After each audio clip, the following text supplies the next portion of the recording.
Well, See you guys.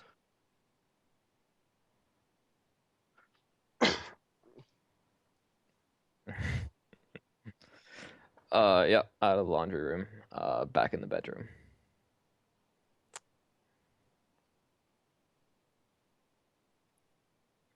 I mean, I did play once last season, and I ended up like third in overall average damage and like fourth overall average kills. So, I mean, I don't know. Maybe I'll play again this season.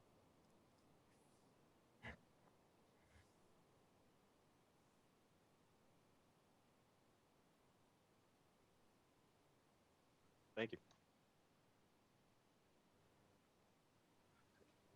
Yeah, why not? Basically, it's a match.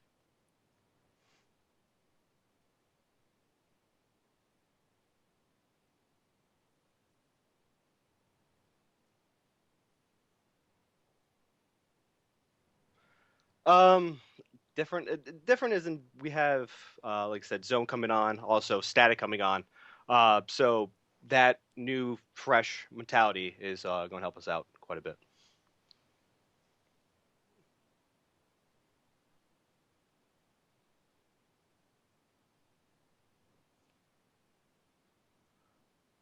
Good luck and have fun. Yeah, best of luck to you, man.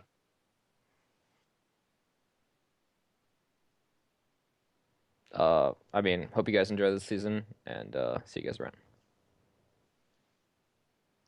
Up, no, no, not at all.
10-minute timer, you're going to have to put some pressure on the cap point.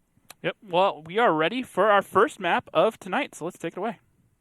Prokhorovka, one of the first maps in the game. Teams start at the regular spawn points as they do in standard battles. Bases are separated from each other by the railway, so the defending team has to choose whether to send their vehicles to the left side, playing them in the centre, or to the right of the railway, occupying the hill and a part of the village. The attacking team usually attacks the first base. However, the teams often go for face-to-face confrontations, 7-on-7, in the hilly terrain at the centre. That's why both teams frequently use vehicles with good gun depression angles and sturdy turrets. And man, oh man, is it weird to see God Emperor Brett and Ox and Wallhacks in this orange and black camo, but I digress. Looking at the lineups, an IS-7, a Kronwagen, two Batchats, a TVP, an S-Tank, the 103B, and then a RU-251. On the other side, a 113, 3 Batchats, a Grill, a T-10, and an M50 355. So we did not see that a lot last season. This is a treat of a battle to start off the season. Like, we have 2 new tanks, which are untested for the most part in the competitive format. And let's go find that. We've got the ST. It's also really funny. Dodoma actually has his S-Tank 3-marked on his regular account, yet it is actually going to be Canadian Impact that's playing his. Dodoma's in a Batchat. And then if we look over here, you have Ox Mathis playing in the Kronwagen. This tank is a whole down beast. All right, so we're going to have to see it get in position, but we do have damage getting dealt. Viral taking a little bit of damage already, and I see that we have Apex. Oh, Viral getting lit up. 437! Oh, no. And he goes down! Wow, where was that coming from? That was from, he was all the way out in the open, really exposed, got spotted, and goes on down. That is a huge lead for Apex to start this one off. With the Kronwagen and the IS-7 in middle, I think this is going to be a new staple of the strategy. We're now, instead of having that IS-7 by himself, now you've got a Kronwagen to back him up. And that pressure can be that little bit stronger in the middle. That was not the start that Valence were looking for into this game. Already down by about 3,000 HP, and Spooky in the grill getting lit, taking another shot. We're going to have to see if they're going to be able to do anything. Valence is just giving ground at this point. They're boxing quite a lot. G-Forcer taking damage in the low ground now from external. And he's going to be able to... 906, that's strong volley returning from Valence. If they can get a few more shells out, they could take down external. Doesn't finish him off. G-Forcer's still alive, but he's down to 741. Now Meanwhile, Static. Taking damage from both the south and from the west. One more shell will finish him off. That's Dodoma. And this is just turning into a shooting gallery. Apex ready and waiting for this sort of play out of Valence. They didn't even have an opening scout run, really. They just ran into each other headlong without any intel. Well, the RU from Wallhacks, he did make an opening run towards the mid. I'm thinking he was the one who might have spotted Viral, but it's a little hard to tell, seeing as the distance between them was quite large. Now, RU's going to go down. Wallhacks is going down. Traditional caller thing to do. He's the only one. Get out in front, get the eyes. If you go down in a tier 8, it's not the end of the world, and they do. External finds the pick onto LZ Snyder in that M53-55. Yeah, strong play right there. So with 4 tanks left, this is really over for Valence. They shouldn't be able to play for much longer in this battle. What they do have as far as options, they have time. They can talk about the next battle when they switch sides. They need to be worrying about getting themselves under control. Because at this point, if you're Valence, you've already said, I've lost. I haven't been able to kill more than just a scout. Kronwagen going one-on-one with his own Delta over on their side of the map. Sorry to cut you off there. No, go. This is a little... Zone Delta getting picked off by Canadian Impact in the S-Tank all the way over from B6 across the map. Yep, and he's going to decide that, well, my job is done. Time to join everyone on the front. This tank is nice and zippy when you're out of siege mode, but I always feel afraid to go into siege mode in the backfield because I'm afraid that once I kill everything in my view, I'm going to not be able to get to the other side of the map in time to support. Something that fantasy players really have to keep an eye out is you almost have to worry about players playing an S-Tank. And, well, before I get back to that point, Brett taking down G-Forcer, that is going to end the round, and that's going to be a 5-7, or 7-2 win for Apex. Yeah, strong start. We said to watch out for this one. It's a map we expected Apex to play well on. But dominate that handily. This is a good point. But think about it. Nerves, this is their first time on broadcast. In a while. A lot of these players have played even on a live stage, so you got to remember that, though. Actually, that is a good point. Some of them have. But when you've seen one or two players on a team play on a live stage, I don't think that means your whole team's ready. I think it means one or two guys are going to be ready. But because it's a team, if one or two people crumble, one or two people lose their cool, that affects everyone. Because it's a team environment. You have to play together. If you're not supporting Viral, like in this situation, or G-Forcer is caught out mostly alone to the point where External in a bat chat can expose himself entirely in order to get damage, and then actually have equity on that. Yep. So these are the things to watch out for. So and then look at Ox. He's playing this now. The shots actually go into his lower plate, which is the only reason he can be penned. But Zone Delta sticks his neck out too far here, and then the S-Tank from downtown gets the pick. I like that. Good cover fire, good teamwork, and then at the end, that's the cleanup. G-Force was the last one to go down, even though he was exposed quite early in the battle. Yep. So as it stands right now, I'm not saying that I'm calling this yet. I'm just going to say this is the expected. Prok is a map that I definitely worried. I think Himmelsdorf, they stand a better chance. Because the thing is about Himmelsdorf, it comes down to knowing your rotations, having the timing down, and being able to go through the motions. You have to know, all right, they're doing this, so we respond, and you can't really hesitate. And for all you playing Fantasy, Dodoma, who's on, I'm guarantee you like 99% of the teams out there, 2,400 damage and 2 kills. Not bad to start off. Brett, doing solid, though.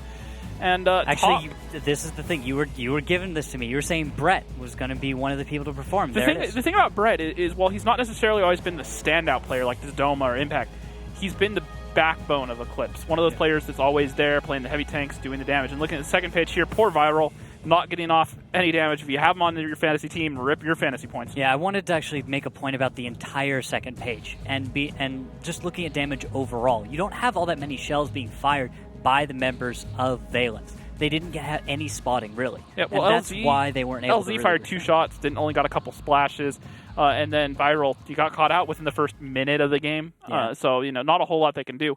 Now, one point I did want to make real quick, get back to it. The S-Tank, and why fantasy players should worry about it. Yeah. The siege mode mechanic. You're essentially immobile when you're locked down. Yeah, it's like 14 kilometers an hour.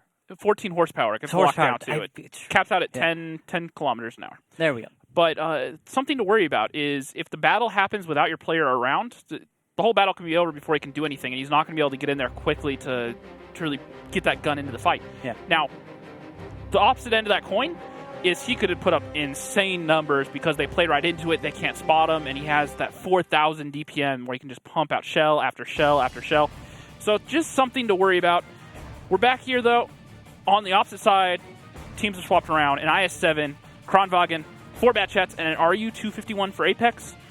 Meanwhile, Valence, an IS-7, a Kronwagen of their own, 2 bat chats, an Object 430. Yeah, I was going to say TVP. Why the 430? I'm not getting... Great DPM, terrible gun depression, terrible turret armor. Mobility is the same as the 140. It's one of those picks that there's some players just like. The DPM on it is great. The gun handling is the worst of the Russian mediums, though. Yeah, that's generally why I stay away from the 430 myself. I'm a T62A player myself. I kind of prefer that one for just simply the gun. I feel the gun plays a lot to the way you're rushing medium well. Yep, now the team's set up here. Let's take a moment to talk about this. Valence, both rounds have broad artillery. Do you think that has to do directly with the introduction of the Swedish tanks? I think it does. I think you're absolutely right. What better way to deal with a tank that does so incredibly well in hull down than to bring an artillery piece, especially because the armor, aside from the turret, isn't all that strong. Yeah, definitely. The turret is near impenetrable when it's looking at you. Don't get me wrong, it's a great tank.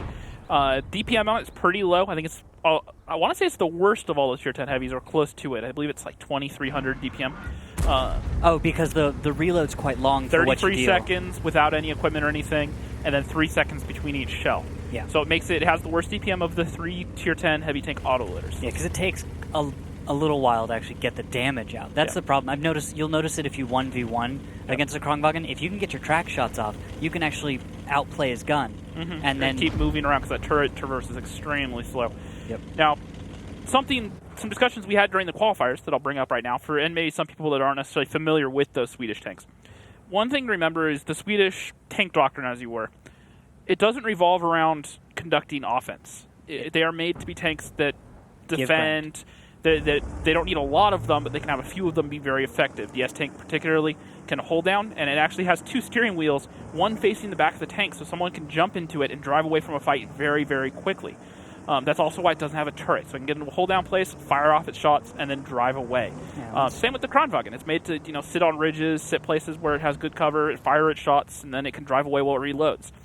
That's how those tanks are made, and so you kind of need to consider that when you're playing in those tanks. Yep. Now, jumping back into, because I'm actually seeing a little activity now from Apex. For a moment, both teams were just kind of taking their part of the map. The strategies from both teams were, I'd say, opposite in the sense that Valence decided an incredibly defensive strat, something actually I find irregular for a team at this level of play. Something more aggressive would have been expected. And then Apex, very typical of them, nice spread across the map, now using their scout to try and feel out their opponent's positions. We see wall hacks. This is a great spot to be in on Proc if you want to, if your opponent is nowhere to be seen in the east. One thing I want to point out about this is he checked to make sure that there was no passive tank up at A0. We've seen that done before. Once a tank's up there, if you're committed to that side of the map and the other team recognizes it, there is not a whole lot they can do to get them down while you're attacking. At least that it won't cost you quite a bit. It'll cost you a lot if you do. If you send 2 bat chats, you're going to lose at least one of them and damage to the other guaranteed, I want to say. Yeah, altogether it's not worth it. You don't want to get it yourself into that scenario. Now, the couple things I want to point out here just to look at right now. If you look at the minimap, the Kranvagn sitting at A6, 12 degrees of gun depression. It can reset that 2 cap for days. All it needs is the lights. And here comes the push. We have all of the medium tanks now pushing IS-7 Nits to start. Nits out in front, External right behind them. Yep, I love this play. Although External is going to take the first bit of damage, we do have the engagement beginning. Great focus fire for Valence. Not a single shell onto the IS-7. The bounces off the sides of the bat chat. Nits finally taking a shot. They do light Lost in that bat chat. He's getting lit up. 1,700. Can they find the kill? Yes. Down he goes. That's External. Nits. Oh, it's External going down. Lost is still alive on 79 HP. 2 tanks down now for Apex. Yep. Lost is going to be able to actually hang back behind Spooky.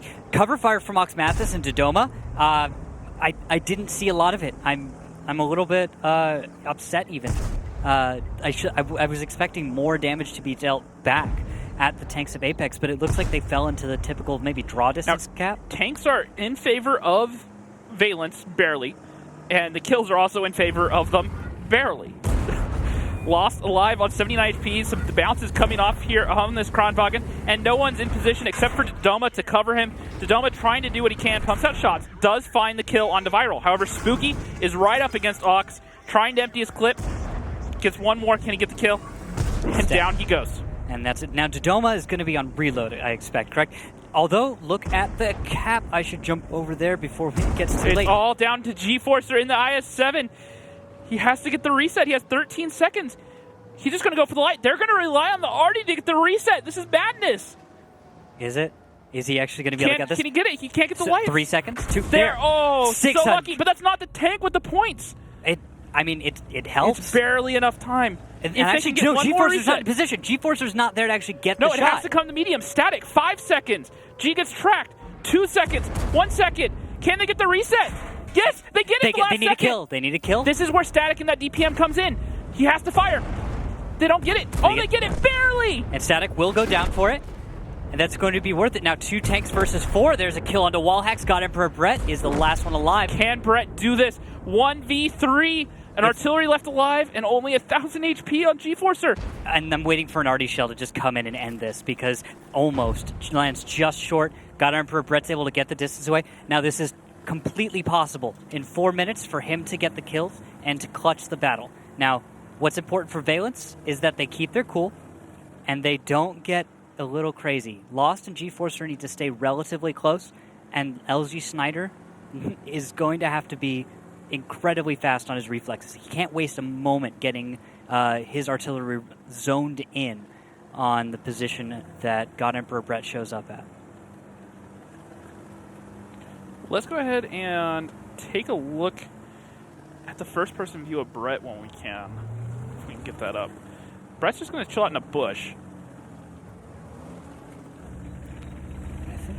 Go probably watch LG Snyder, see what he's looking at. We also, just so you guys know, a recent update to World of Tanks allows for our observers to now view the first-person modes of these tanks. So right now, you're currently looking at the first-person view of God Emperor Brett. We're following his aim. We're looking at what he's looking at.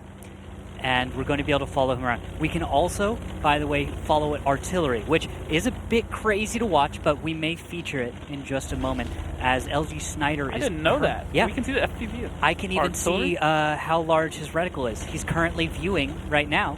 He's looking aimed in on about Foxtrot 3 and Foxtrot 4. So if you look at where God Emperor Brett is currently, which you can't see on the minimap, but currently God Emperor Brett is getting close to the position that artillery is aimed in on. So credit to LG Snyder for predicting one of the probably most probable areas that Bat Chat will show up. Yep. And Brett, he's done the smart thing. He's flexed around to the south. Now, he doesn't know where any of the tanks are anymore. He knows G-Force are backed off. He knew Artie was probably on the one line somewhere. That's about all he knows right now. Yep. Although Lost will jump to see what he's looking at. He's currently staring right down where God Emperor Brett is. So give it a moment. If Brett's able to make the approach, maybe even blind fire that bush wouldn't be a bad idea. But certainly an option. Risky though. He gives away his position, and the thing is he has to make this clip count. He has 2 minutes. He has to make every single shot count to be able to kill all of them. With 2 minutes, actually, he doesn't have time to reload. He must get the kills well, he has with time, his clip. yeah, barely. Lost does let him. He gets the snap. Not bad. Not One bad. shot. Now artillery's right behind him, and then there's G-Forcer. G-Forcer takes a shot, does not connect. LG Snyder is aiming in. He doesn't know where he is. He's going to fire in a moment. He fires. He gets it. And that's 1 going to 1. Nice job from Valence. Okay. I didn't think Valence would take a battle. I was actually skeptical. I thought because of it being Apex that they would probably get a little intimidated even, or just not be as prepared as a team like Apex is going to be for this battle. But with a very defensive strategy I'll make a note of, they were able to hold it. Now, Apex had to take a risky move. In hindsight, we probably should have pointed that out more. What Apex must do in order to put the pressure and take the fight to Valence is they have to cross quite a bit of open ground.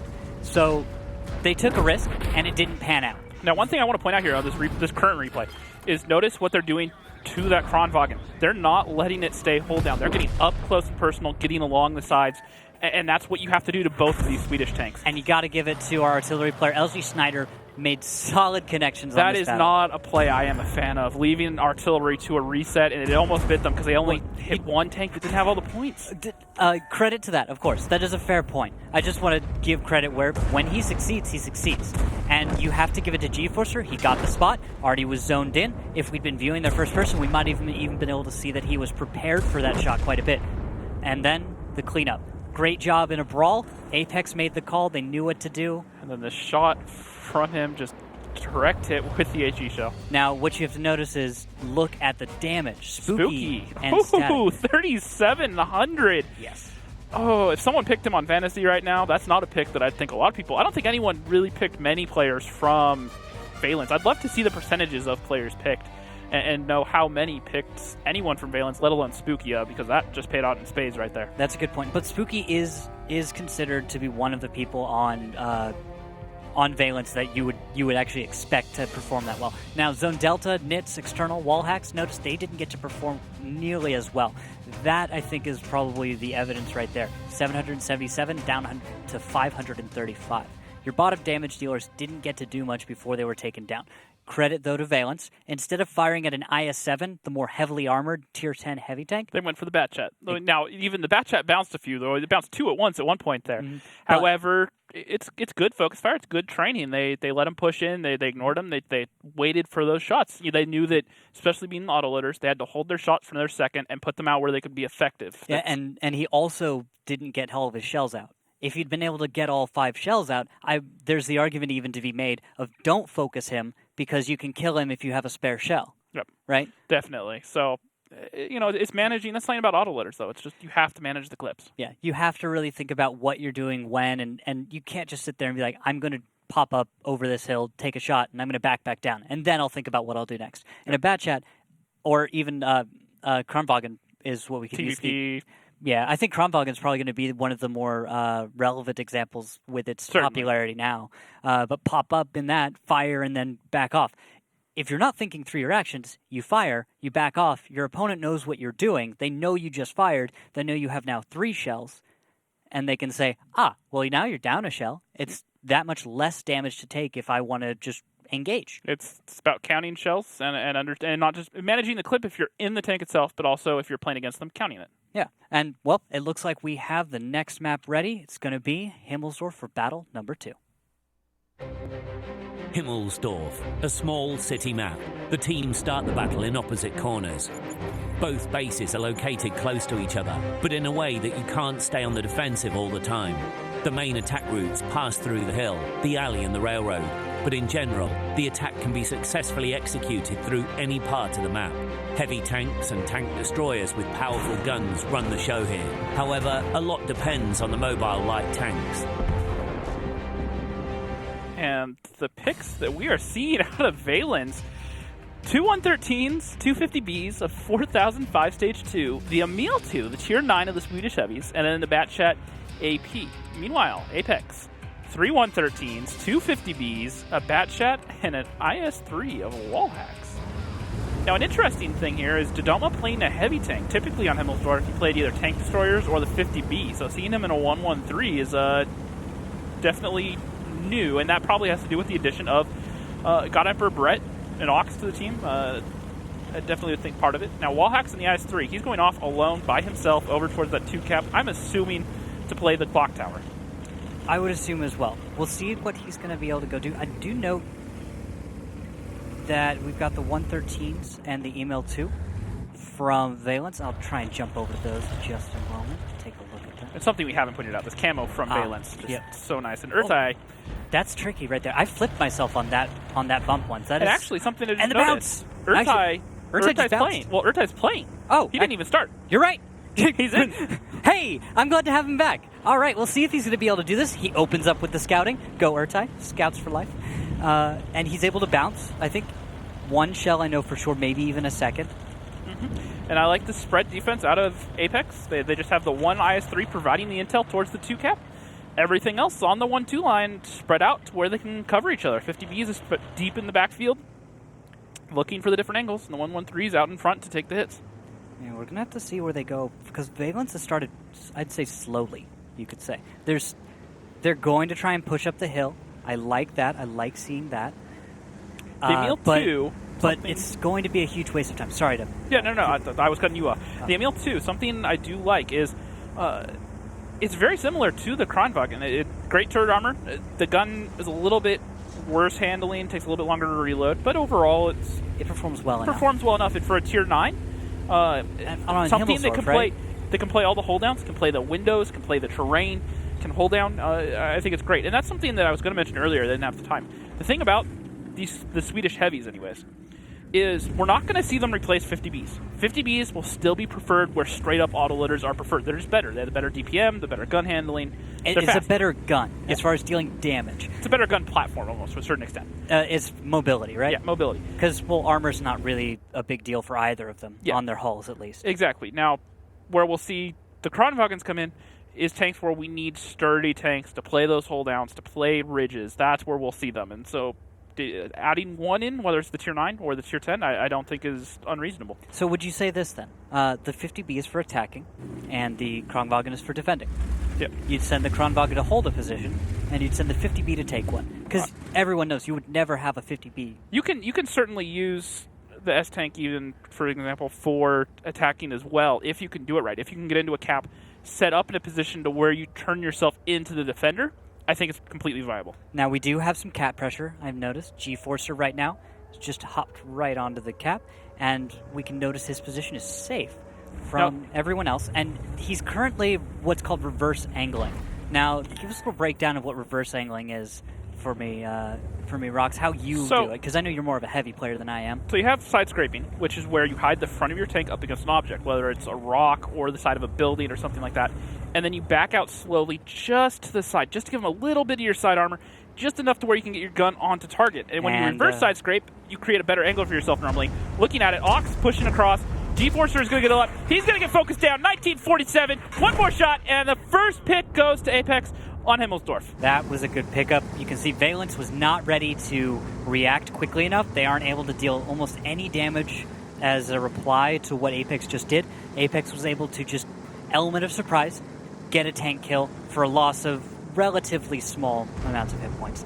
And yes, Valence is in some strong positions to attack, but ultimately if Apex decides they want to do anything, they can do exactly what they want right now. They can go anywhere. Just go around the north, you're going to get one at a time. Go around to the south, you're going to pick off one at a time. If, the big if here, if Valence recognizes that there are 2 tanks in the south isolated, they have 2 options. They can go all in on those 2 tanks in the south, or they can go all in on the tanks in the north, knowing that there's an isolation.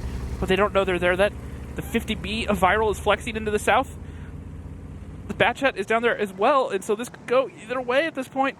Yep, and we do have, that is Dodoma getting onto him. He may have some damage he can put onto Viral.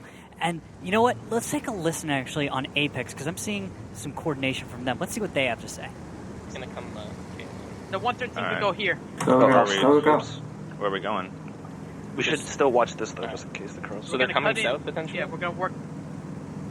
Or we're just Yeah, they're over coming south. They're deathballing coming it. south. Where does 50Bs go? There they are. Punish. Track 150Bs. You guys Okay, rep, that lost, can still use be on rep. the hill. So I'll check that real quick, okay? Nope, he's not there. We can catch the email if we keep going. Okay. Yeah. Start rapping, catch him. You should This guy's gonna get caught out. one of the 50Bs back actually, because the 113 is gonna get caught out. I'm reloading. I'm calling these logs. Yeah. I'm loaded in flank. Here, don't go D-line because we don't know where the 4005 Yep. is. We're going to Keep on cut using through B-line, me 8 and line. Fred. Just keep using 8 line. Here, shoot him in the open. Never mind. Just stall as long as you can, Dodo. I'm dead. I'm gonna stay right How here. did This email 2 We stuff, not I'm like watching those guys. We did. It's 113, We did. 113. Oh, shit. Without the 5 behind Tracked. us. Careful. Spooky use repair kit. Here, I'm moving up. 4005 I'm behind us. forgetting We just need to It's out of the push fight, just go. southwest. Push southwest right now. All together. We're so split. Ignore the 4005. It doesn't matter. It's good Here, I numbers. can kill the know, email. I'm I got him. saying. Yeah, man. I got him. I'm going back. Try to focus the Just autoloaders get the down 2 first. line, get 2 line. Autoloaders, Yeah. Just got autoloaders. lit. I'm loading. He's AP's on on the the hill. right now? No, just kidding.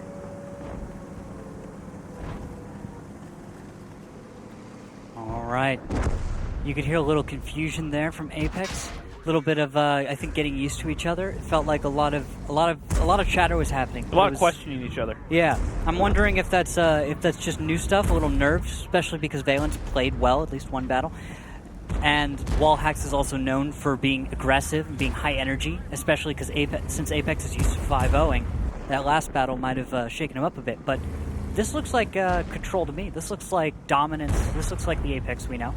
It's definitely, and the one thing to notice is Wallhacks, well, he's always very vocal. Now, maybe it's because they were winning and they were in a good spot, but did not seem to be as excited as normal. He usually gets more excited when it comes down to it's almost, he's like a football coach in the same way, where he's just going to keep yelling and keep just like high energy intensity. Whereas when it comes down to a lot other callers, I should say, excuse me, a lot of other callers, you're going to see something like calm, cool, and collected is what they're going for, because people like to hear that a lot of the time. But there are teams that like to hear that energy because everyone gets on the same page. Everyone's hyped up to come in for an attack like this and just in perfect coordination focus fire a tank down. What I did notice as well is Apex, and they said this themselves, you noticed, Rox, that they were very split. They were spread out. Yep, they had the 4005 behind them, and then they had Canadian Impact in the bat chat all the way over on the 1 line, then they had the 113s on the 8 line, and they kind of realized, like, hey guys, they're all over the place, and so are we, and that's when they all converged over towards that 2 line, and that's when they were really able to just end that battle. Just seeing here, they come in towards the end of that, they're able to take out Spooky, they have the bat chat AP of Urtai in the south, and Brett, the one person that most people were overlooking, has had 2 great games back-to-back. You're calling me out on this one. I get you. Okay. Everyone was doing it, even myself, to be fair. Yeah, Brett's already showing us that he's clearly worth it. I feel good. Ox Mathis, though, still showing up, blowing up. Dodo got wrecked that battle. He's been performing my fantasy points. Yep, he's been performing every single battle up to this point. He is known for being a consistent performer. Even when his team is getting dominated, you would say Dodoma is still going to deal 2k damage or something like that. And he's been doing fairly well so far today, but that was the first game where he just got shut out. Well, his position in the Southwest was so split from the rest of his team. A single Batchat to cover you against, was it 3 or 4 tanks focus firing? Yep. I actually noticed while that was happening, while Dodo was getting taken down, I had to appreciate the way that members of Valence were handling it. You notice players recognizing the crossfires, recognizing how a Batchat could be covering Dodo and helping him out, and just crossed in the open, recognized where the safer spot to get to, and did not stop just because you saw another tank you didn't expect. Definitely. So, and the one thing I do like out of Apex was they moved in stages, and they moved, for the first part of it, they moved together. They got around, they took that cap, they got the pick on the G-Forcer, and then they slowed it down. They realized, hey, we don't need to go any further. Now, they were in kind of a little bit of a vulnerable situation, I feel, if big if, Valence had recognized it and pushed in. I think Valence may have come out on top of that, but the problem was they didn't. They stayed together, they kept the crossfires, and Valence just tried to back off into the south, and we saw the end result. Oh, hey, look at these tanks. 113s, 50B, Krongwagen, Batchat, Grill, and a 1390 for Apex. Meanwhile, Valence just taking one of everything and throwing them into this lineup, essentially. Who's playing the FV? I have to know who's playing the FV. A 50B, a 215, an IS-4. G-Forcer's bringing the FV. Okay. Krongwagen, Batchat, Grill, and a 1390. And as you said, G-Forcer in the 215. Now, something to note is back when they were on Elevate, G-Forcer was one of the primary heavy tank players that played that pivot role, really. He was an anchor, as you will. And then the rest of the team played around him. And that's a very common system that a lot of teams run, but they Elevate at the time ran it very, very well. It became one of their staples. Yeah, and G-Forcer's just a solid heavy tank player. And he actually switched off of playing heavy tanks for the last, two seasons. 2 seasons. So when he was down in Silver, he was down playing Batchats and 140s and a lot of other stuff. About a year, you could say, yeah. Right? So it's been about a year since he's been expected to play heavy tanks to the capacity that he used to. So he was also known for being excellent in heavy tanks. So it's high expectations. He's got a high bar to meet for his previous performance, and I'm excited to see him back in the tank. It's good to see. Now, down the banana, the 8 line, we do have a Krongwagen getting ready. Going for the blind shot, not getting any connections. But Nitz and Static are 1v1ing, and we're going to see actually going for that one shot right on. Actually, is he going for the shot trap? No, not quite. You can see his reticle flying way up right when he just moves his tank too far forward, and a beautiful shot. That's into the top hatch of a 113. Yeah, Dodoma taking a lot of damage. The 1390 and the Batchat getting some shots off out of render. Ouch. Who was getting that damage back on him though? That was from. Oh, onto Dodoma? That was from the Batchat and the 1390 out on the one line. They're out of render range, and they were sitting there blind firing the side of the castle. Oh, and of course he decided to be in one of the most typical positions, right? Yeah, well, the reason it's the most typical is because it has the best shots. Well, I mean, you can hang back a little farther. I always feel like on the top of the hill, I always want to, and so does everyone else. You want to move slightly more forward than you really need to, because you don't want to miss out if there's a tank that shows up slightly below where you can. Now, one thing I do want to point out, just looking at it, is I've said before, especially last season a lot, the goal of an attacker is to chip away at the defense just enough to where when they push, they're at least even, if not better off, or if they can get a full pick or two. And the blind fire there going out at the side of that building out at E1. Brett is there, didn't get the connection, but it looks like he's lining up, waiting for that second shot. He might get one if Brett's not careful. Urtai's all the way behind there. He's not going to get connected. No, Urtai was pretty close by, but he's leaving that. G-Forcer taking shot damage. But my point is this, as the attacking side, you need to chip away at this HP, but it's instead been the attacking team that's given away the HP that's down right now. And at this point, Valence just need to slow it down and just not be smart, not give away HP for free, and they can very easily tie this up. Yeah, now Krongwagen's taking a little damage. That's from wall hacks. Just one shell. That's all he wanted. But Wallhacks is in a tricky position because now he can't really escape. Look at the courtyard. Look at the courtyard from Apex. And G-Forcer could get caught out here. He's on the corner. He has tanks on the 5 line, and he's going to have tanks on the 0. He can get focused out if they're not careful. But there is a gorilla support. IS-4 can come in. Krongwagen and 50B. You can see them moving on the minimap down the 8 line. They'll be able to come around for a flank. And now you have a 1390 and a Batchat in the far south, maybe in a duel there. That could be good for, I think, more for Apex than for Valence. And if we see Apex stopped up at this little, I guess you could say, we call it the parking lot usually. it should not pan out all that well. There's too much crossfire, there's too many alternate angles, and External is an example of that as he's getting torn up right now. One more, that's Wallach's taking him down, and we're going to see Nits to follow. Yes, Blitzwolf is down in the grill. That is a huge gun gone for Valence. But as you look at the hit points, they're still quite They know that Brett's reloading, so they turn and take out Wallhacks, get him down. Now Brett's reloaded, but he's stuck in this cubby, and they're just going to sit here and pick him off. But I think it's going to be too little, too late for Apex at this point. I don't think they're going to be able to get in here and cause enough damage to save this. I have my doubts, but Viral's on fire. He is burning no longer, and he will go down. Now it is 3 tanks collected together against now the 2 of Valence. It's over. And they make me eat my words. They turn it around. The clips just came in at the right time for Apex. They got in here and they cleaned it up. Yeah, that is coordination. You could see it. Valence had an advantage in moments in this brawl. It was a chaotic brawl, not the kind that you would expect, that you would try and orchestrate, the kind that you would walk into voluntarily, just kind of the thing that just happens.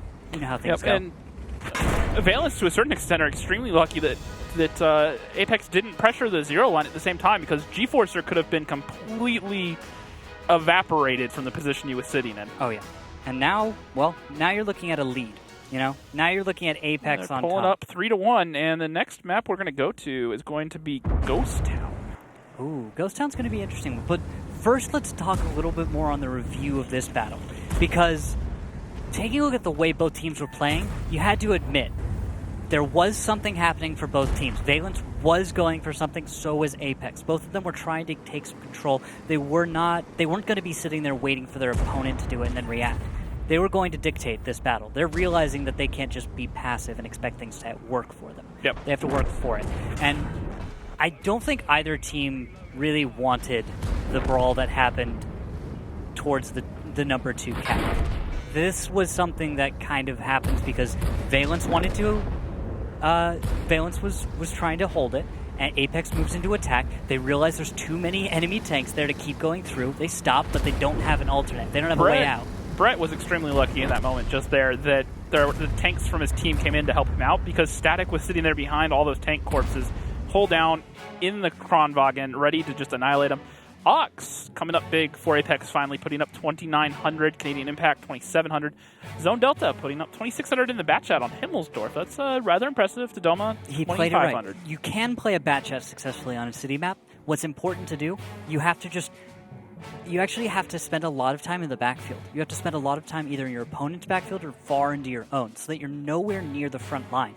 And you're going to spend most of your time trying to find a way of supporting someone else or flanking, trying to get a crossfire. If you can do that, you're going to be good in a bat chat. Definitely, and we actually have a little clip from one of our offline matches coming up right in a second. Oh, we do? So the first glimmer of what's going on off broadcast. Okay, and I'll take a look at my match. And right here, Eclipse versus Rival Simple Tankers. And this does not look good for Rival Simple Tankers out of the gate. And Executus pushing in here. It's 1-0 after the first round. All right, so you have Eclipse, clear lead, Rival, a team which you would expect to be able to bring a decent match to it, but if what I'm seeing is telling the whole story, I'm guessing that Eclipse is playing well. However, I like this, seeing Battle 2, Rival, able to play relatively well, is going to take battle number 2, and evening it up. Vetro playing the S-Tank there. Little interesting. Vetro damage farm. What's interesting? Well, Vetro's always been one of those damage farmers, quote unquote. One of those people that just puts out a lot of damage, that performs very consistently. That makes sense then, right? Well, if you look at Apex, they didn't. Dodoma is the player I would have thought they'd put into the 103. He has like 300 battles on his main account, like averaging 4,000 damage or something absurd like that most of us can only dream about. And he's the one that actually gets put into the bat chat. And so seeing Vetro play it is also rather interesting. So that should be 1-1 over in that match. Okay, so we'll see how that one goes. I did like seeing Rival taking a win. That says a lot about them, and that they're going to be showing up more this season. Last season, Rival felt like a team that was here. They were taking this seriously, but they weren't engaged as much as maybe Apex or Eclipse. Do you see where I'm going with that? It was like they were in class, they were paying attention, but they weren't raising their hand. Yep. Well, let's see if they did their homework on our next map. Ghost Town. The first absolutely symmetrical map, made especially for 7 versus 7 games. The teams start the battle on opposite sides. There are numerous ways to attack here. One of the bases is located in the central square, the other one at the top of the city. The hardest battles are usually fought for the top base, and this calls for the use of heavy tanks. Sometimes the teams choose fast tanks for spotting and base capturing. And E100s on E100s on E100s, something we have not seen on Ghost Town in quite a long time. Apex, a 50B, 3 E100s, an IS-7, and 2 Tier 9 bats. Valence, a 113, 2 50Bs, 2 E100s, a Batchat, and an RU-251. Urtai still maintaining that RU-251 spot. You know what? We should take a moment and check all of the E100s. Are they all running the same gun? Do we have anyone going for alternates? We'll have to see. Let's see. I'm going to jump to Ox. It looks like all of the Apex E100s are running the Fence, classic. Ram, or Vertstab, the very stereotypical. The only one you kind of see switched out a lot of the time in E100s is sometimes they run spall liners, but that's mostly for pub matches where you get hit by artillery a lot. Or if you want to ram Batchats. Yeah. Which, I well, mean, I don't even think you really need the spall liner to ram Batchats in the E100. I think you're confusing what is fun with what is necessary. That is a fair point. Because who doesn't love watching yourself do like 500-600 damage to a tank just because you decided to? Little segue here, if you want a tank that's really fun to ram in besides an E50M or E100, yeah. the Object 263. Why that thing weighs a ton and it moves fast. Well, when you I hit know it actually weighs literally more than a ton, right? Well, yeah, it weighs a lot. Because it's a 261 with a ton of just extremely thick steel just slapped to the front of it. And that thing's fun to ram. But that's a total segue on a different port. Little tangent there Little for tangent. Just about ramming tanks were there. Both teams setting up. Ramming is important, north. sir. It's very important because you'll notice it comes into play a lot with the Batchats RUs. Now, some will say if you're in a 263 and you're trying to go for rams, you're doing it wrong, but sometimes situations just call for it. There's always a situation to ram. And look at these E100s, just so beautifully set up, just all these crossfires every which way. Actually, yeah, that's an important thing to watch out for because with an E100, you have a long reload time. So you really have to pay attention to... You have awful DPM. Yes, but alpha is important. And the thing is, yes, DPM seems like it's the greatest thing ever.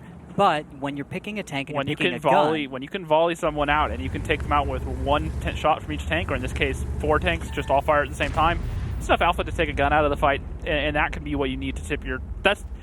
Well, you have bad DPM, if you make all those connect, you're taking the DPM off the field for the other team. Precisely. That is exactly the point, because that's why you go for it. You want to just destroy all those tanks. If you can deal the damage faster than they can, and you have, by the way, E100 hit points and E100 armor... 2,700 hit points. Yes. Then you can actually afford to take some damage in return. You actually start with a little bit more than your opponent does. So, yeah, maybe there's one bounce here or there, but just because you brought a bunch of E100s, you can afford for that to happen. Now, what is going to be happening here? I do see a Batchat. You see that down in the south? That is wall hacks moving around. I'm going to be looking to see if he's going to be able to move around and get any scouting that's worthwhile. And you can see a 50B is moving as well right now. Now, something to keep an eye on here. There's a couple options for Apex that they can go with to break this defense. Now, it seems like they're opting to move towards the south. They have the Batchats in the south. They have 2 options. They pull a tank onto cap here, and when the tanks from Valence move up into these positions here, they swing around and they just drop in here. And normally you can volley a tank out sitting right here. Yeah, nice little pinch, as it were. Now the other option is the same thing but opposite. You get a tank on the south here. There's a crane right in the middle. You use another Batchat or another couple tanks to control the south. If you can control this courtyard, essentially, what you can do is you can then leave the tanks where they are in the north. And when they move in to get the reset, the common spots are right here and right here. You then bring this hit squad of E100s around and just annihilate people. Okay. Well, whether or not that's actually going to be able to be executed, I noticed that, see in the north how Apex doesn't have really any tanks? I think they're deciding that they'd really rather just, well, go around to maybe a south push, or maybe what you're talking about with the cap is more likely. I think we're looking at a situation. Well, we're actually like seeing a swap in positions right now. The Batchat is moving out of the south, going towards the 0 line, and then the IS-7 is coming in here towards the 2 cap. So I wonder if we're going to see the IS-7 get on the cap here, or if they're just going to go for the push, which is also the option. No, I think the IS-7, which you're talking about with the cap, is probably what we're going to see. Now, one thing to worry about, especially with these lineups that they're running, is if Apex make a decisive push onto one group, if they can get the damage out quickly and take down a pick or two, it's going to take the other tanks a second to get in there. The 50Bs, especially in the backfield, well, they have good initial shots. Once Apex pushes past and engulfs those tanks, they lose most of their shots, and they have to reposition to get in there, and then they're already down a couple tanks, so they're only moving in with another, 2-3 shots left, depending on how many they get off. Now, I don't want to be... I'm going to try not to be too critical of wall hacks here, but he has a very difficult job. He is scouting on Ghost Town while being the battle caller. Something where you need all the focus you can get. Because on Ghost Town, you could say there's some solid scouting options, but they're all incredibly risky. And while being the battle caller, you're having to figure out on a map like Ghost Town, which, by the way, tactically can be challenging, especially if your opponent is someone to be respected. You do not underestimate their positions and their ability to react. You can't get too risky. Now, here's as though... taking some damage, but they do find the return shots onto Viral here. And they should, this is what I was talking about, they should be able to find the pick onto Viral here pretty easily. And I wonder what Valence is going to be able to do to recover, because they're taking a lot of damage and not putting it out. Yep, that Viral's not even down. He's going to be able to get a shell out, I think, before... yep, that's it, 797. That's why the E100 is worth it. Deal that much damage, go for the ram, 13 damage, okay. And poor G-Force are cut out in the open here. Viral pushing these tanks around. He knows the 50B is reloading, so he's just face-hugging. He's just trying to angle his armor as best he can, doing what damage he can by ramming. However, Nitz finally reloads, puts the shot through the turret chute there. Pick for Apex. They are up, no tanks down, up on HP by almost double now, almost triple now. Lost getting focused out. He's going to be the next one that goes down. Nitz should find the kill shot here in a second, but actually Lost is going to live to fight at least for a few more seconds. Dodo's going to be coming up behind him. Lost shouldn't have long come to on, live. Dodo. Yeah, buddy. And Urtai, way off in the back, is dead. Okay, and all down to Spooky. Can he carry 1v7? Call of Banoff medals in the making, but not today. No, not today. This is going to be going to Apex. They waited around for a minute. They didn't get trade much before getting into the engagement, which it's hard to say whether or not that's a smart play, especially against that many E100s. Probably a smart play. You don't want to risk taking that one alpha shot for 700 when you should wait for the engagement, go for alpha. We were talking about that a minute ago. Sometimes it's worth it just to bring tanks that hit hard, kill one tank at a time. Yes, the reload's a little longer. You don't have damage per minute, but you have alpha. And so you're able to just get the lead based on being able to jump farther. The important thing is you go in all in on one method or the other. I really don't like seeing one E100 and a lot of batch hats or small tanks, because it really negates what the E100 brings. It's like you're trying for too many things. Exactly. And you're not going to be able to focus on doing what you need to do or excelling at what you should be. And yeah, Apex, just solid play. Great coordination. You're seeing how there isn't a flank that isn't being pressured, right? At no time as Valence were you sitting there going, they're attacking from the north. They're on the one cap. They kept the guns spread out. They got what damage they could, and then when they found that opportunity, they were just able to push in one crucial point. But as Valence, it's like, yeah, you can see them pushing from the north, from the south, from the east, west, whatever you want to say. But that happened all at once. Mm-hmm. That didn't happen where you saw a push on one side and then the other. You saw all of these tanks move in. And again, External, Ox Mathis, got it for a Brett. Top 10 damage dealers for Apex. One thing I will say, especially for those playing Fantasy, so far, Spooky, going forward, because you got to remember, they're playing Apex right now. They're playing the last season's champions. Versus any other team, I think, one, that Valence does a good bit better, and two, looking at how well Spooky is able to perform right now against Apex, despite the rest of his team struggling, may make for a viable fantasy option, so something to keep an eye on there. I agree. Spooky was someone who I'd actually always been thinking was pretty good because, well, we have the advantage of knowing that Spooky was the young, super good player on Valence. Because you always seem to pick up one of those guys every once in a while. Yeah, I've heard him. For those that have followed the WGLNA for a while, you may remember back in the days of Googly Bobbers, Spoon. Yeah. It was very similar. Another example. Goofy young kid, a lot of talent. I've heard multiple people call Spooky Spoon 2.0, so something to keep an eye on there. I think you're spot on. So longtime fans, you'll know who he is, and then I actually was happy to see him come back because they're always so much fun. Because it's like, oh, Spooky, you've been around for just a little while, and you're so good. Mm-hmm. But just keep yourself out of trouble. Just keep yourself out of trouble. Keep your nose straight. Play your game. You'll do just fine. No wolf life. So now we have Ghost Town flipping it around. This is going to be Apex's time to see what Valence is going to be able to attack against them. I'm expecting Valence needs to get back into this. What? What? We'll see in a second. No, tell me right now. Let's just say a giant block of cheese was just brought out. A giant block of cheese? Well, maybe a very small block of cheese, as you were. Okay. So dare I say cheeky? Yeah, you dare say cheeky. A UDES, right? The Tier 8 Swedish tank destroyer. There's two things this tank brings: insane camo value and a very, very low profile. Incredibly low. It's a tiny little tank. So, looking at Apex, 113, 250Bs, E100, Kongwagen, Batchat, UDES. Nothing fancy there, although we could say it's a bit... tank's small enough, strange. I wonder that an E100 could drive over it. Its profile is pretty low. Oh, like you could over the... What is it? The ELC? ELC, yeah. Like, Yep. I know if you, on a few heavy tanks, E100 included, you get the right angle, you're just going to actually roll over it. Yep. Yeah. Which is actually not good if you get stuck, because... That'd be hilarious. I've seen it happen.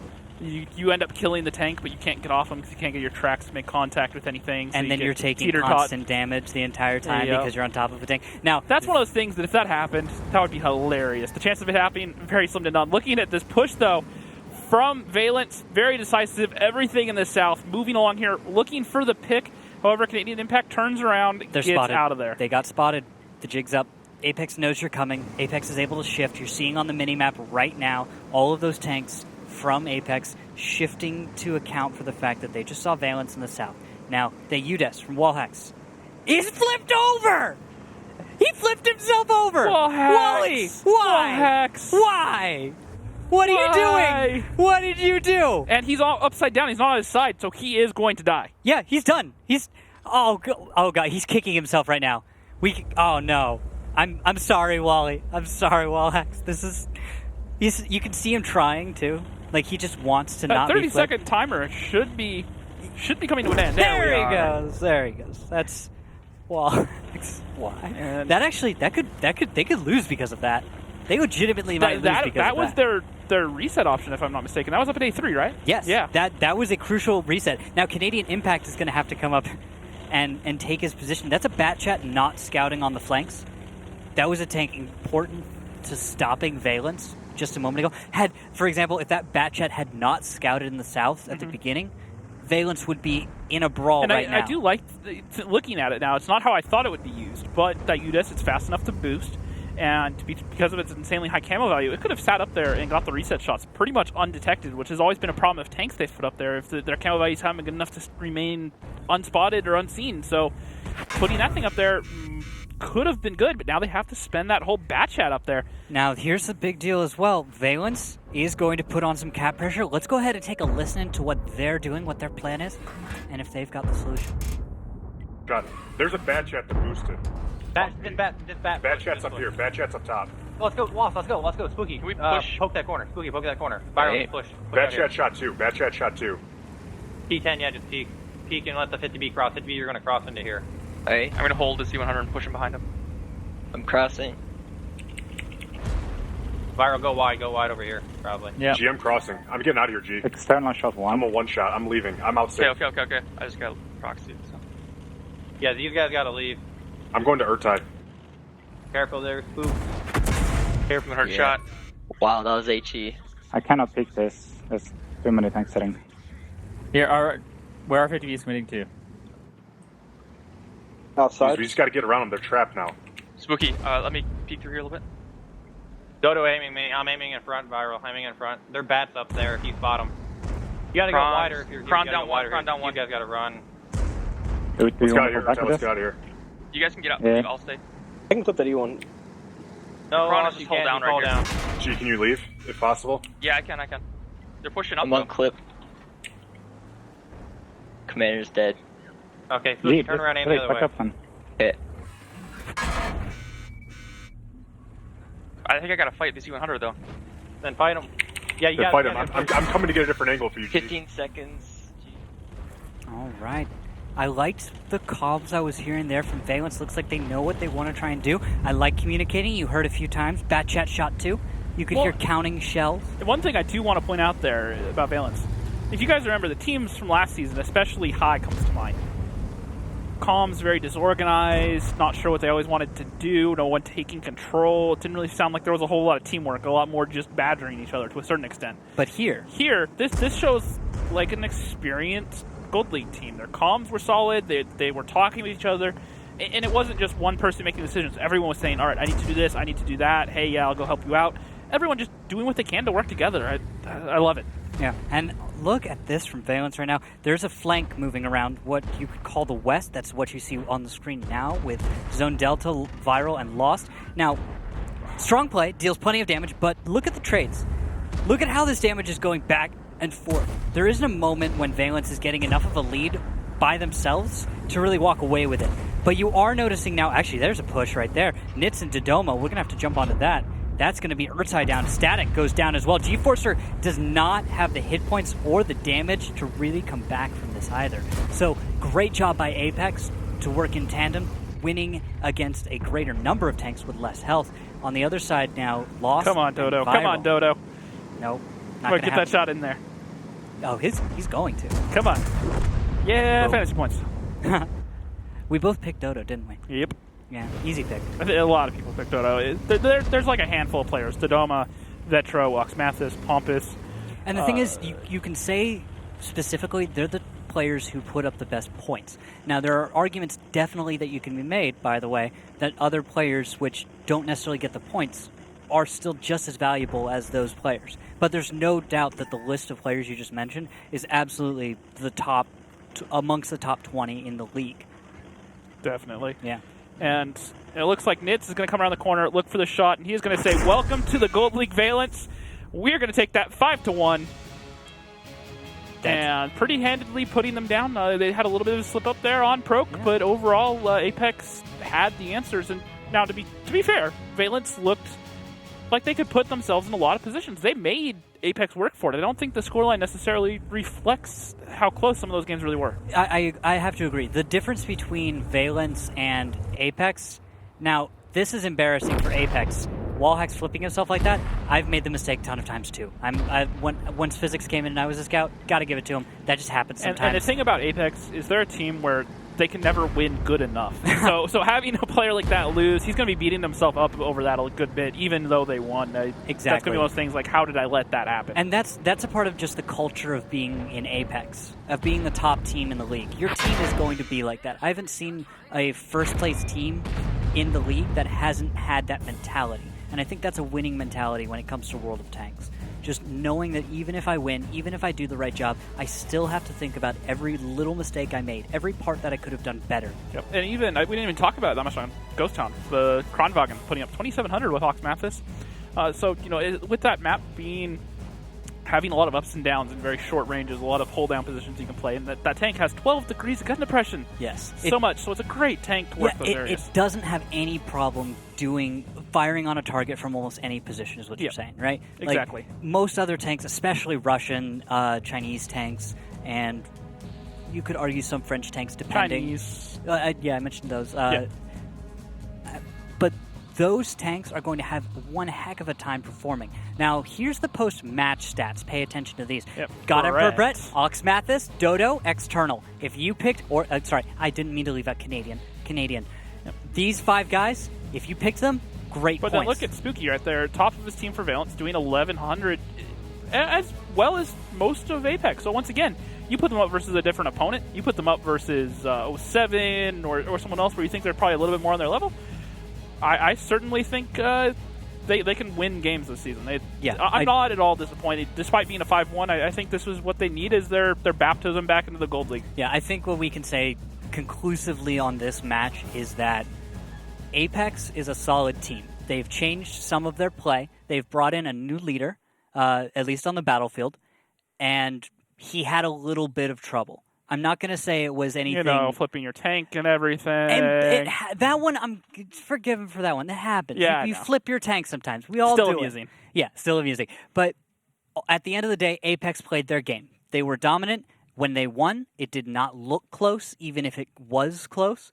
And then when Valence showed up on the battlefield, they managed to surprise us. Yeah. For everyone giggling about Wallhacks getting himself killed there, just remember, I guarantee you every person out there has driven off a bridge into a lake they couldn't get out of or flipped over and been destroyed. It's happened to everyone. I don't mean to be bagging on him unnecessarily. It's just amusing to look at. And speaking of bagging on people, let's see how poorly some of these teams are doing, because Rival was off to a rough start earlier. Oh, yeah, we have a little update from our off-broadcast match. This is Eclipse versus Rival. They started it off Eclipse winning the first battle, and then Rival, it looks like, was able to bring it back battle number 2. Now, they moved to Himmelsdorf for battle number 3, and something that caught my eye right there. Look at that bottom 1390 for Rival. J-Smooth back into the lineup for Rival. So, surprises from our non-broadcasted match. Rival is bringing back J-Smooth, who is a longtime player, a veteran of the league, but has been sitting on the bench now, taking a break, as it were. And here's J-Smooth, last tank alive. He does the hero jump. It decides, you know what? Man. It's not worth it. I'm going down. Oh, look at the replay. Gosh. This is why you love J-Smooth, because he knows when to have fun. He knows when, nothing I can do. It's 1390. I'm out of time.